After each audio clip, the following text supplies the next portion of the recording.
ท่านผู้ชมในมื้อนี้16 มีนาคม 2026 สหพันธ์นักรบเก่าแห่งชาติลาวได้จัดกล่องประชุมครบคณะบริหารงานสหพันธ์นักรบเก่าลาวครั้งที่ 1 สมัยที่ 5 เพื่อสรุปรายงานการจัดตั้งปฏิบัติเวียกงานในระยะที่ผ่านมาและผ่านทิศทางแผนการโดยกองประชุมครบคณะบริหารงานสหพันธ์นักรบเก่าลาวครั้งที่ 1 สมัยที่ 5 ดำเนินโดยภายใต้การเป็นประธานของสหายพลโทแสงนวลไสยราชประธานสหพันธ์นักรบเก่าแห่งชาติลาว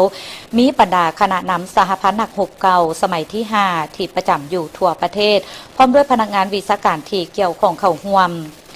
กองประชุมในครั้งนี้บรรดาสหายผู้แทนกองประชุมได้รับฟังและค้นคว้าพิจารณา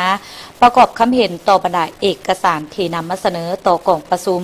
เป็นเอกภาพประชามติรับร้องเอาปัญหาสำคัญพื้นฐานของเวียกงานสหพันธ์นักรบเก่าลาวก็คือบรรดาเนื้อในต้นต่อของกองประชุมครบคณะบริหารงานสหพันธ์นักรบเก่าลาวสมัยสามัญครั้งที่ 1 สมัยที่ 5 โดยได้พิจารณาและรับร้องเอาบทสรุปผลสำเร็จของกองประชุมใหญ่ผู้แทนสหพันธ์นักรบเก่าลาวทั่วประเทศครั้งที่ 5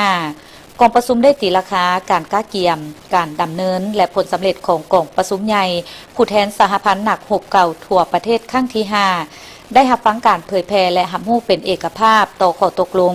มาด้วยการแบ่งความรับผิดชอบของคณะประธานสหพันธ์นักรบเก่าแห่งชาติลาวรับฟังการเผยแพร่และรับร้องเอาคำสั่งแนะนำของประธานสหพันธ์นักรบเก่าแห่งชาติลาวมาด้วยการจัดตั้งเสริมซึมและผันขยายมติกองประชุมใหญ่ผู้แทนสหพันธ์นักรบเก่าลาวทั่วประเทศครั้งที่ 5 รับฟังการเผยแพร่และพิจารณารับร้องเอาแผนดำเนินงานของคณะบริหารงานสหพันธ์นักรบเก่าลาวสมัยที่ 5 แต่ปี 2026-2030ได้พิจารณาผ่านและรับรองบทแนะนำเกี่ยวกับการจัดตั้งปฏิบัติเนื้อในข้อแข่งขันฮกหักษาพร้อมทั้งดำเนินพิธีเปิดขบวนการแข่งขันฮกหักษาแต่ปี 2026-2030 โดยต่างหน้าสหพันธ์นักรบเก่าบรรดาแขวงจับมือแข่งขันกันอย่างเป็นทางการด้วยบรรยากาศฝุดฟื้นรับฟังและเอกภาพต่อการผ่านแนะนำเกี่ยวกับการปรับปรุงการจัดตั้งบรรจุพนักงานเข้าในการจัดตั้งสหพันธ์นักรบเก่า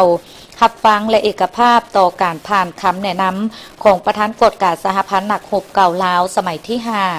ว่าด้วยความรับผิดชอบของคณะกฎการสหพันธ์นักรบเก่าลาวแต่ละคัน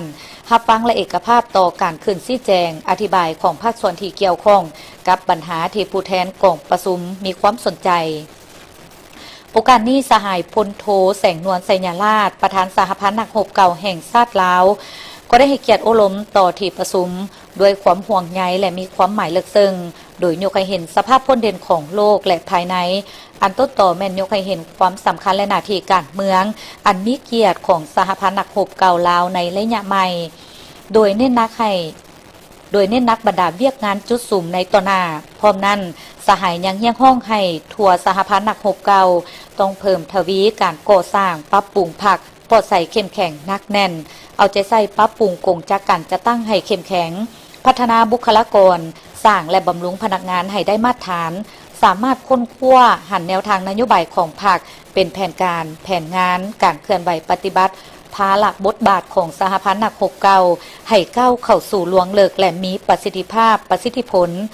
ตั้งหน้าเต้าโฮมความสามัคคีปกป้องสิทธิผลประโยชน์อันชอบธรรมของนักรบเก่าปฏิบัติ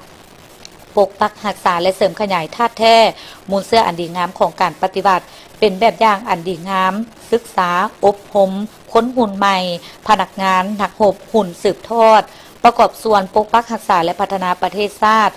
ให้แสดงออกมีกลไกมาตรฐานและพฤติกรรมตัวจริงออกแห่งสร้างขบวนการข้อแข่งขันฮกหักษาติดพันกับข้อแข่งขันหักชาติและพัฒนาสู่สนถูกความอาจสามารถสร้างเศรษฐกิจเอกราชเป็นเจ้าตนเองในขงเขตสหพันธ์นักรบเก่าให้เป็นขบวนฝุดฟื้น